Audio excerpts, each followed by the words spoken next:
Good morning, good afternoon and good evening प्यारे बच्चों. In this lecture we will be concentrating in solenoid. Now you must be thinking, what is a solenoid? Let us see. A solenoid basically is a long insulated wire is taken. Long insulated wire is taken and is winded something like this, and these turns which I am winding, okay, these are placed closely.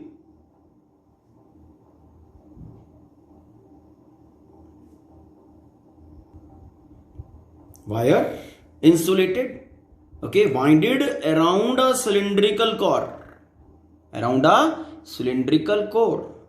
ठीक है. Cylindrical core के ऊपर उसकी इस तरह से closely एशेड turns हमने बना दी तो वो एक सोलोनॉइड बनाता है. बट एक और इसके लिए कंडीशन है, if this L is length, okay, and radius of this is R, okay, for this collection of turns to be a solenoid, L has to be much larger in comparison to R. If this condition is obeyed, only then this coiled structure, this helical structure made of a wire will be a solenoid. ये नहीं कि आप 2 3 4 turns दो और फिर कह दो कि एक सोलोनॉइड बन गया. So sorry, that will not be a solenoid. It's okay.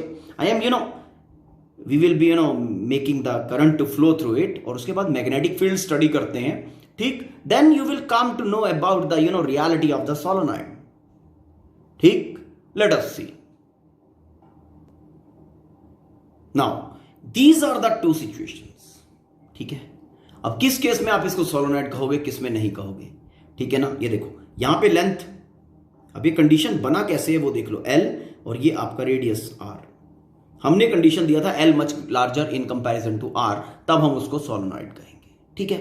तो अब इसकी हम मैग्नेटिक फील्ड बनाते हैं using right hand thumb rule, ठीक है, कि इसके इनसाइड इस सोलोनॉइड के कारण ये जो हेलिकल स्ट्रक्चर बना है इसके कारण मैग्नेटिक फील्ड इंडक्शन किस तरह से. सी, यहां से current is going like this, ये डाउन साइड से आया और फिर ये यहां से करंट ऊपर आ रहा है, अप साइड, ठीक है, कमिंग आउट. यहां पे है करंट हमारा कमिंग आउट. इस पॉइंट के ऊपर इट इज गोइंग इन, ठीक है, गोइंग इन डाउन साइड. ये पॉइंट नंबर 1 है. पॉइंट नंबर 1 पे coming out current, okay. Point number 2 going in. It's okay. This is point number 2. Clear? Now I'll be using right hand thumb rule. अब बड़े ध्यान से, बड़े आराम से देखो, परपेंडिकुलरली आउट यहां से कंडक्टर आ रहा है. अगर परपेंडिकुलरली आउट आ रहा है तो थंब प्लेस किया, थंब प्लेस करके फिंगर्स को कर्ल कर दिया, right hand thumb rule apply किया. यहां पे जो आपकी मैग्नेटिक लाइंस ऑफ फोर्स होंगी, they will be making circles like this in the plane of paper, क्योंकि करंट जो है, करंट इज कमिंग आउट. थोड़ा और दूर लाइन बनाएंगे तो it will be like this, no problem. ये एरोज जो लगाए मैंने राइट हैंड थंब रूल के अकॉर्डिंगली लगाया. उसके बाद इस टर्न का भी यही हाल होगा, इस तरह से सर्कल्स बनेंगे. यहां पे भी करंट इज आउट तो it will be like this, है ना, लाइक दिस. यहां पे it will be like this, ठीक. डाउन साइड पे क्या होगा, डाउन साइड पे सिचुएशन, क्योंकि current is down side, thumb को नीचे करेंगे, this thumb is down side. Now the fingers will be curled like this. कुछ ऐसे कर्ल होंगी, ध्यान से देखो, ठीक है. तो when they are curled like this तो ये कुछ ऐसे होगा. Arrows will be like this, यहां से इस तरह से और यहां से ऐसे, फिर ये सर्कल बड़ा कर दो, ठीक, ऐसे ऐसे, same thing, okay, like this. ठीक है, like this, magnetic lines they never intersect. अब यहां पे ये स्पेस में एक्वायर कर लिया इन्होंने सारा स्पेस, उसके बाद ये इंटरसेक्ट नहीं करेंगी। फिर ये क्या होगा, ये यहां से अंदर inside they will be like this, ये इस तरह से इस तरह से इस तरह से ये बाहर निकलेंगी। और फिर कैसे होगा बाहर, ये यहां से current outside, it will B ये इस तरह से ये घूमेंगी और यहां से ज्वाइन करेंगी। Magnetic lines of force are the close continuous curves. फिर ये यहां से होते होते होते होते थोड़ा सा वेरिएशन दिखाते हुए फिर अगेन ये इस तरह से दूर जाएगी एंड लाइक दिस। ठीक है। अब बिकॉज इसका लेंथ छोटा है, ठीक, तो इसके अंदर अगर आप ध्यान से देखोगे तो इस तरह से नॉन पैरेलल मैग्नेटिक लाइंस आपकी बनेंगी, mean non uniform field inside.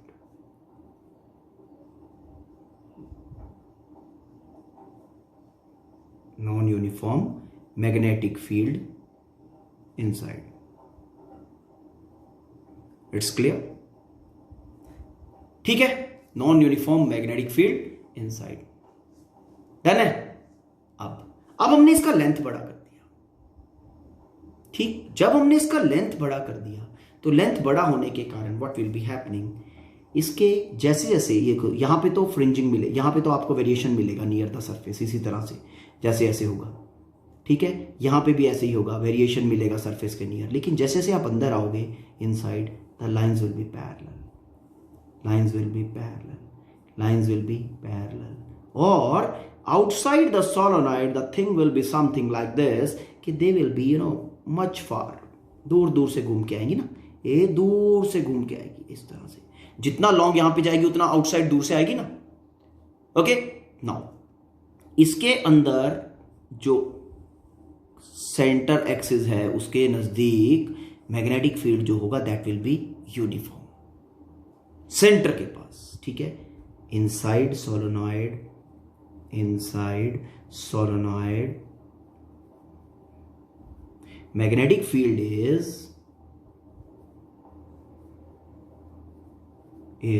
uniform। Clear है यहां तक? ठीक है। अब ये यूनिफॉर्म अंदर कैसे बना? ठीक, छोटा है तो ये लाइंस पैरेलल हो ही नहीं सकती, बिग है तभी ये अंदर वाली साइड पे लाइंस पैरेलल बनेंगी। ठीक, ओके। तो जब लाइंस पैरेलल हैं और जब फील्ड यूनिफॉर्म है तभी उसको सोलोनॉइड कहेंगे। और वो फील्ड यूनिफॉर्म कब होगा अंदर? When L will be much larger in comparison to R. See this diagram. ठीक है, ये हाल हो रहा है। क्या ये लाइंस पैरेलल हैं? Answer is no, they are not parallel. क्यों? क्योंकि लेंथ कंपैरेटिवली छोटा है। अब मैंने सिर्फ लाइंस बना दी, जो टर्न्स थी वो उड़ा दी। नो, देखो सिर्फ ये लाइन पैटर्न, क्या लाइंस पैरेलल हैं? Answer is no. ठीक, लेंथ छोटा है, इस कारण से मैं इस सिचुएशन में सोलोनॉइड नहीं कहूंगा उस हेलिकल स्ट्रक्चर को। ओके, लेकिन अगर सिचुएशन कुछ ऐसा हो जाए कि ये देखो मैग्नेटिक लाइन, देखो मैं मानता हूं कि एंड्स के ऊपर आपको कर्व्स मिलेंगे, थोड़ा बहुत इधर उधर घूमेगी, कोई प्रॉब्लम नहीं है। Okay, that non uniformity near the ends is called as fringing. This side भी होगा, लेकिन अंदर के बिल्कुल परफेक्टली पैरेलल होंगी। ठीक है, और that will be possible only when, जब आपका जो एल होगा that will be much larger in comparison to A. L will be much larger in comparison to A, in comparison to radius। समझ में आ गया सोलोनॉइड क्या है और सोलोनॉइड किस पर्पस के लिए यूज किया जाता है? Solenoid is used to create a uniform magnetic field, to create a uniform magnetic field. वैसे यूनिफॉर्म फील्ड कभी हो ही नहीं सकता, बट नियरली यूनिफॉर्म, तभी हम उसका लेंथ बहुत लार्ज कर देते हैं। ठीक है ना, सोलोनॉइड का, ताकि हमें नियरली यूनिफॉर्म फील्ड मिले। जितना छोटा होगा उतनी ज्यादा नॉन यूनिफॉर्मिटी होगी और हम उसको यूनिफॉर्म नहीं कह पाए। Something like this. इस सिचुएशन में मैं इसको सोलोनॉइड नहीं कहने वाला हूं। ठीक है, समझ में आया? तो ये कंडीशन इसीलिए लगाया गया है ताकि समथिंग नियर यूनिफॉर्म हो जाए बस मैग्नेटिक फील्ड हमारा, ठीक है। Now as length will be long, जो ये बाहर वाली लाइंस हैं ये बहुत दूर होंगी, तो आउटसाइड जो मैग्नेटिक फील्ड होगा that will B negligibly small, ठीक है। तो ये सोलोनॉइड के केस में यही होता है, inside we have uniform magnetic field, inside we have uniform magnetic field and outside we have zero magnetic field. It's okay? तो मतलब ये सोलोनॉइड के लिए मैंडेटरी चीज है। अब हमें क्या करना है, हमें मैग्नेटिक फील्ड इंडक्शन फाइंड करना है इनसाइड द सोलोनॉइड, सोलोनॉइड के अंदर, ठीक है, मैग्नेटिक फील्ड इंडक्शन फाइंड करना है। अब ध्यान देने वाली बात है, देखो कैलकुलेशन हम किस तरह से करेंगे।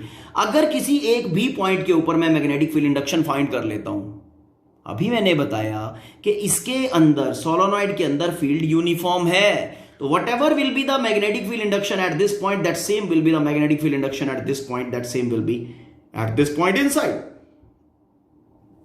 मतलब in the solenoid at every point, I am not saying at the ends, inside the solenoid, solenoid के अंदर at every point the field will be same, magnetic field induction will be same।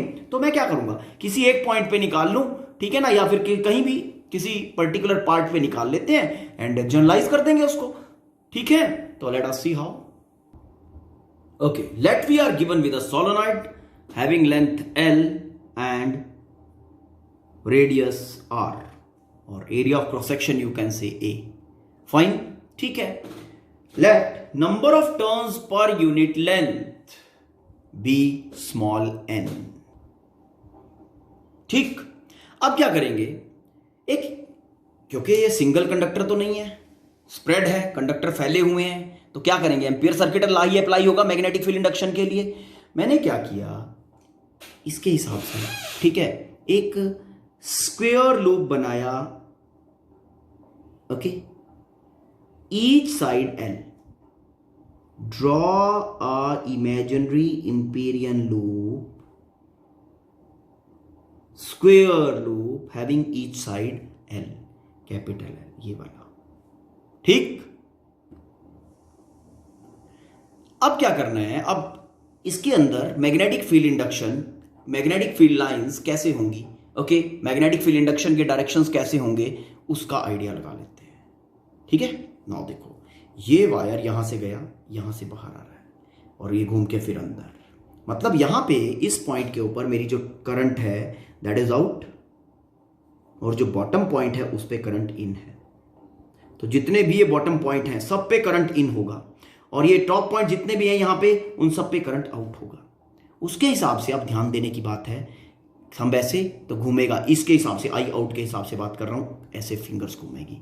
अगर fingers इस तरह से role करेंगी then ए इस तरह से रोल करेंगी, अगर फिंगर्स ए ऐसे, यहां से ऐसे और यहां से ऐसे, तो इसके अंदर magnetic lines are going to be something like this, ये ऐसे होगी इसकी मैग्नेटिक फील्ड लाइंस, जैसे क्लोजली आपको दिखाई, तो मैग्नेटिक फील्ड लाइंस का पता चल गया। नाउ अब किस तरह से हम यहाँ पे एम्पियर सर्किट लॉ अप्लाई करेंगे, लेट अस सी, ठीक है। ये लूप जो है हमारा, इस लूप को डिफाइन कर देते हैं। Let this loop is JH PQ, imperial loop हो गया अपना। नाउ हाउ टू गो, सबसे पहले इस लूप के जितने भी पार्ट्स हैं, इसकी लेंथ है, उसको इनफाइनाइटली स्मॉल पार्ट्स में डिवाइड कर दो। Dividing the whole Amperian loop in infinitely small parts each with length dl। Now apply Ampere circuit law.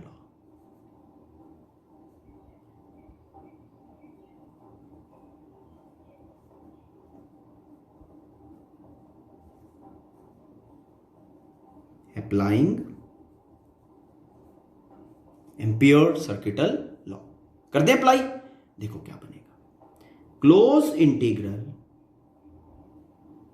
Line integral of magnetic field induction is equal to, अब अंदर से क्या है, खाली empty space है, ठीक है, तो यहां पे क्या बनेगा, म्यू नॉट। अगर कोर होता किसी मटेरियल का सिलिंड्रिकल, जिसके ऊपर ये कॉइल वाइंडेड है, कोई मटेरियल होता, तो यहां पे उसका एब्सोल्यूट परमिएबिलिटी आता बेटा म्यू, ठीक है। And then I total, okay, I total बोले तो क्या है I total? I total is that current. अब यहां से कितनी टर्न्स इसके अंदर से पास कर रही हैं, है ना। अगर एक टर्न में से करंट आई जा रहा है और इसमें से 100 टर्न्स आपकी निकल रही हैं, तो टोटल करंट इस लूप के अंदर से कितना पास कर रहा है? 100 टाइम्स आई। ये देखो, ये लूप कुछ ऐसे, इसमें से एक कंडक्टर ऐसे आया, फिर दूसरा भी ऐसे आया, फिर तीसरा, फिर चौथा, ये सो ऑन इस तरह से, ठीक है। तो as many turns will be coming out, एक में अगर करंट आई है तो n टर्न्स अगर बाहर आ रही हैं तो n इंटू आई टोटल करंट हो जाएगा। It's okay. नाउ जो ये तुम्हारा क्लोज इंटीग्रल है, ये स्क्वायर लूप के ऊपर अप्लाई करना है, ठीक। और स्क्वायर लूप के ऊपर 4 साइड्स हैं आपकी, J H, then H P, then P Q and then Q J. Okay, ये चारों साइड्स मिलके आपका क्लोज लूप बना रही हैं, ठीक। तो देखो ध्यान से फिर, how I will be progressing. See B dot D L को अब मैं ओपन इंटीग्रल्स की फॉर्म में बेटा कन्वर्ट कर रहा हूं, लिख रहा हूं C, okay, integration from J to H B dot D L plus integration from H to P B dot D L. अब ये जे टू एच और एच टू पी और आगे भी, तो ये ओपन इंटीग्रल है बेटा, सिंगल सिंगल साइड की बात हो रही है। जब चारों मिल गए तब ये क्लोज स्क्वायर लूप बना रहे हैं। Then P to Q B dot D L, B dot D L plus Q to J B dot D L. आ गया mu naught times I total. It's okay. अब ध्यान देने वाली बात है वो देखो, बी और डीएल के बीच का एंगल फाइंड करता हूं। नाउ अगर हम जेएच पे बात करें, जेएच पे मैग्नेटिक फील्ड किधर है? मैग्नेटिक फील्ड ये रेड लाइन जा रही है देखो, है ना। तो magnetic field B is this way, B is this way इधर। डीएल किधर है? डीएल भी इधर ही है, DL is also this way, DL. तो दोनों में एंगल कितना है? For JH theta is equal to 0। तो जे एच के लिए आपका थीटा इज इक्वल टू हो गया 0 degree. It's okay. Now H to P, H to P ये बहुत बड़ा नहीं है, आपको दिखाने के लिए बड़ा बनाया है, बस ये जो बाहर वाली साइड है इसके साथ ही लगी हुई है, सरफेस के साथ ही। तो ये बेसिकली क्या है यहां पे, B is this way, B तो तुम्हारा इधर ही है ना, जिस डायरेक्शन में चला जा रहा है, बी इज दिस वे, यहां पे ऐसे, this is your B, the same direction. DL किधर है? DL is this way along the length. Theta कितना हो गया? H to P, H to P theta is equal to 90 degree. It's okay.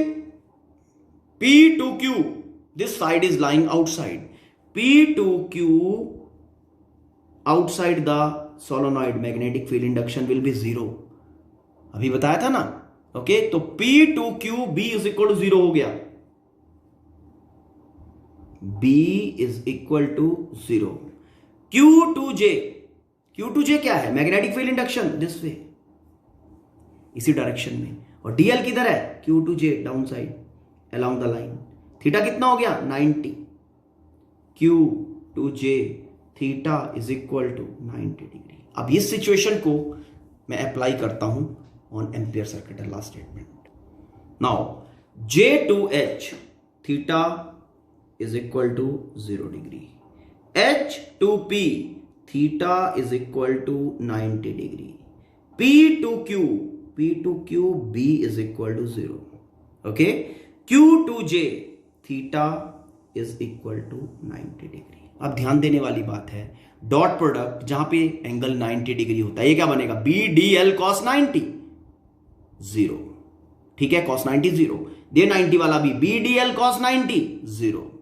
यहां पे B D L cos theta, चलो कुछ भी थीटा है, तो बी 0 हो गया, तो प्रोडक्ट विल बी 0, तो this term will also be 0। सिर्फ बचेगा ये वाला टर्म। इस टर्म का पार्ट कौन सा बचेगा और किस तरह से कंट्रीब्यूट करेगा? See that. J2H B dl cos 0 degree. ऐसे ऊपर करते हैं ना डॉट प्रोडक्ट को, ठीक। B dl cos 0 plus 0 plus 0 plus 0, सारे terms 0, mu naught I total, ठीक है। अब B तो कांस्टेंट है यूनिफॉर्म सोलोनॉइड के अंदर, dl B integration of dl J2H cos 0 1 is equal to mu naught times I. This implies, अब dl छोटे छोटे एलिमेंट्स इकट्ठे करेंगे, क्या बनेगा, ये छोटे छोटे एलिमेंट्स इकट्ठे करेंगे, complete length already we have considered, that is l, इसका इस स्क्वायर की साइड का, ओके, लेंथ कंसीडर किया है ना l, तो इंटीग्रेशन ऑफ dl क्या बनेगा, J2H l, तो b into l is equal to mu naught I total. अब I टोटल का वैल्यू निकालें, ध्यान देना कैसे करूंगा, देखो नंबर ऑफ टर्न्स पर यूनिट लेंथ n, यही है। वैसे कौन से टर्न्स की बात कर रहा हूं मैं, विच करंट, कौन से करंट की बात हो रही है, ध्यान देने की बात है। देखो यहां से इस स्क्वायर लूप के अंदर से कितने टर्न्स घूम रहे हैं, ऐसे, ठीक है। ये एक टर्न आया, 2 टर्न, 3 टर्न, 4, सो ऑन। हमने कहा कि ये वाला लेंथ जो स्क्वायर लूप है हमारा, इसका लेंथ इज l, तो इस l लेंथ वाले स्क्वायर में से कितने बाहर आ रहे हैं, हमने ऑलरेडी कंसीडर किया है कि नंबर ऑफ टर्न्स पर यूनिट लेंथ n है, तो l लेंथ में से कितनी टर्न्स पास करेंगी, n into l, number of turns passing through square loop n into l, n into l, okay. एक टर्न में से करंट पास कर रहा है I, कितनी टर्न्स बाहर आ रही हैं लूप में से घूम के, n इंटू l, तो कितना हो गया total current, I is equal to n l I। It's clear, तो ये टोटल करंट का वैल्यू मैं यहां पे प्लेस कर रहा हूं बेटा,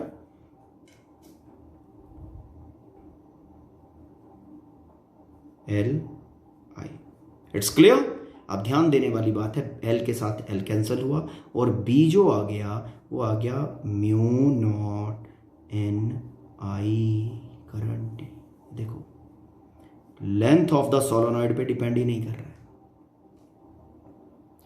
b magnetic field induction inside the solenoid किस किस चीज पे डिपेंड कर रहा है, सोलोनॉइड के अंदर कोर कौन से मटेरियल का है, ठीक है।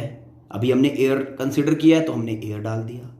नंबर ऑफ टर्न्स पर यूनिट लेंथ, कितना टाइटली आपकी टर्न्स बाइंडेड हैं, कितना करंट आप फ्लो करवा रहे हो, क्लियर, ठीक है।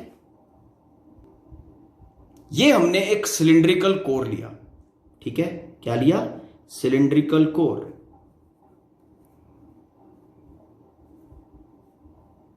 Made of highly permeable material,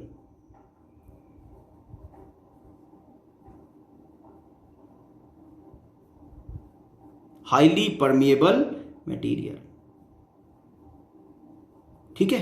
अब मैं इसका कि किस तरह से एक सोलोनॉइड के अंदर मैग्नेटिक फील्ड इंडक्शन इंक्रीज किया जा सकता है उसका वो टूल लगा रहा हूं।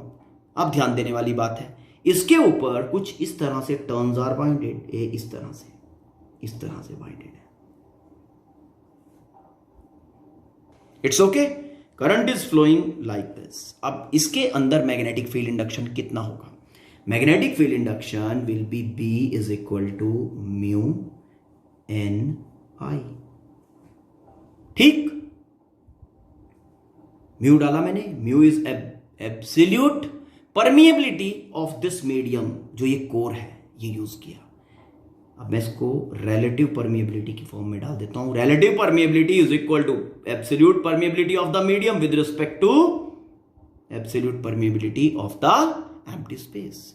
तो दिस इंप्लाइज क्या, mu is equal to mu R into mu naught, ये वैल्यू यहां पे प्लेस कर देते हैं। तो B का वैल्यू देखो आप, B is equal to mu R mu naught n I, मतलब आपने कोर इसके अंदर प्लेस कर दिया, कोर प्लेस करते ही मैग्नेटिक फील्ड इंडक्शन डायरेक्टली कितने टाइम्स हो गया, mu R times relative permeability times आपका मैग्नेटिक फील्ड इंडक्शन हो गया।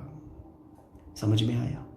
और अगर आप वैसे भी मैग्नेटिक फील्ड इंडक्शन बढ़ाना चाहते हो कोर के अलावा, okay, which tool can be use, turns को और टाइट कर दो, that will be helping you. Current आप एक लिमिट तक ही इंक्रीज कर पाओगे। क्यों?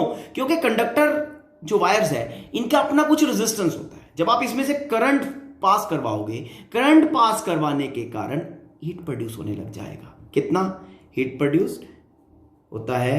आई स्क्वेयर आर टी।